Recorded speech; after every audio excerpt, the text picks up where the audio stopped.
Hello everybody. आज मैं organic chemistry का टॉपिक आइसोमेरिज्म में स्टार्ट करने जा रहा हूँ।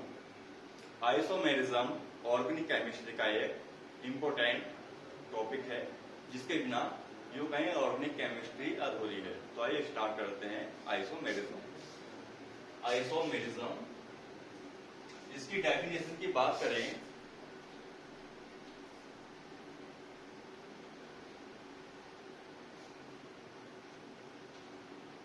डेफिनेशन ऐसे कंपाउंड जिनका मॉलिक्यूलर फॉर्मूला सेम होता है बट उनकी प्रॉपर्टीज, चाहे वो केमिकल हो या फिजिकल हो, वो प्रॉपर्टीज उनकी डिफरेंट रहती हैं। एटलीस्ट वन प्रॉपर्टीज तो उनकी डिफरेंट होनी चाहिए। ऐसे कंपाउंड्स को हम आइसोमर्स कहते हैं। ऐसे कंपाउंड्स को हम एक दूसरे का आइसोमर्स कहते हैं और इस फिनोमिनन को आइसोमेरिज्म कहते हैं। Those compound having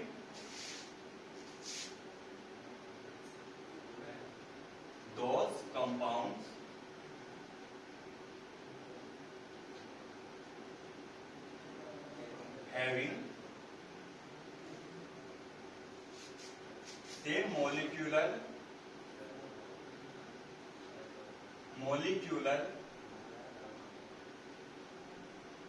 formula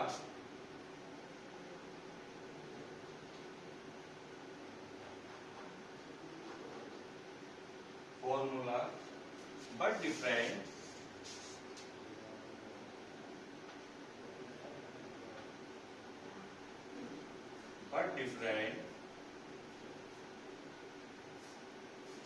properties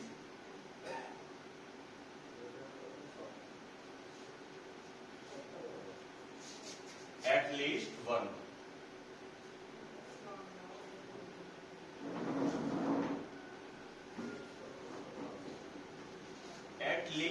properties इनकी डिफरेंट होनी चाहिए। फॉर एग्जाम्पल, हमारे पास एक एग्जाम्पल है इजी। इजी का मतलब होता है एग्जाम्पली ग्रेसिया। एक लैटिन वर्ड है जिसका होता है मीनिंग है इंग्लिश मीनिंग एग्जाम्पली ग्रेसिया। हमने लिया C2H5OH, आप जानते हैं इसको, इथाइल अल्कोहल है। दूसरा हमारे पास कंपाउंड है CH3 single bond oxygen atom, single bond CH3। अगर हम इस कंपाउंड में कंपैरिजन करें एटम का, इसका मॉलिक्यूलर फॉर्मूला देखें दोनों कंपाउंड्स का, तो इसमें कार्बन एटम कितने हैं? C2,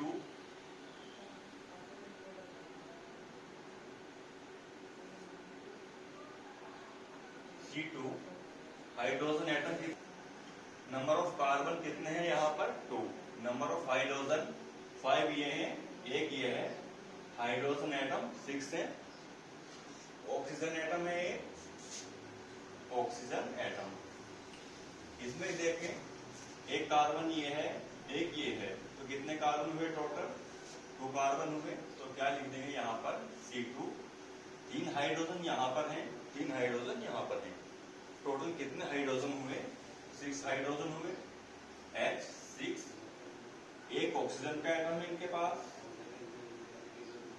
तो क्या फॉर्मूला बना दोनों का? C2H6O।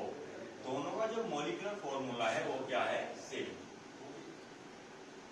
मॉलिक्यूलर फॉर्मूला सेम है। उसके बाद इनका क्या डिफरेंट है? इनकी तो स्ट्रक्चर भी डिफरेंट है, स्ट्रक्चर फॉर्मूला भी डिफरेंट है और प्रॉपर्टीज भी इनकी बहुत सारी डिफरेंट हैं। फॉर एग्जांपल के लिए अगर इनका बॉइलिंग पॉइंट देखें तो अल्कोहल का जो बॉइलिंग पॉइंट रहता है वो रहता है 65 डिग्री सेंटीग्रेड और इसका रहता है 45 डिग्री सेंटीग्रेड। तो इनका दोनों का मॉलिक्यूलर फॉर्मूला सेम है बट इनकी प्रॉपर्टीज डिफरेंट है। तो ऐसे कंपाउंड्स को हम क्या कहते हैं? एक दूसरे का आइसोमर्स। ये एक दूसरे के आइसोमर्स हैं। इस फिनोमिनन को हम क्या कहेंगे? आइसोमेरिज्म। आई होप आपको समझ आ गया होगा आइसोमेरिज्म क्या होता है। अब से क्लासिफिकेशन की बात करते हैं।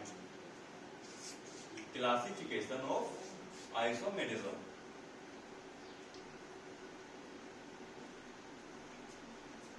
Classification classification. हम इनको 2 पार्ट्स में क्लासिफाई करते हैं।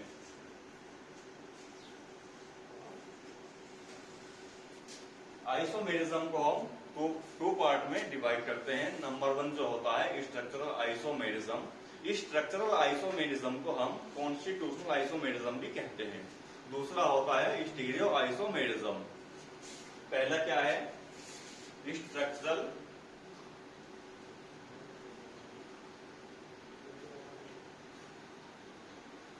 आइसोमेरिज्म।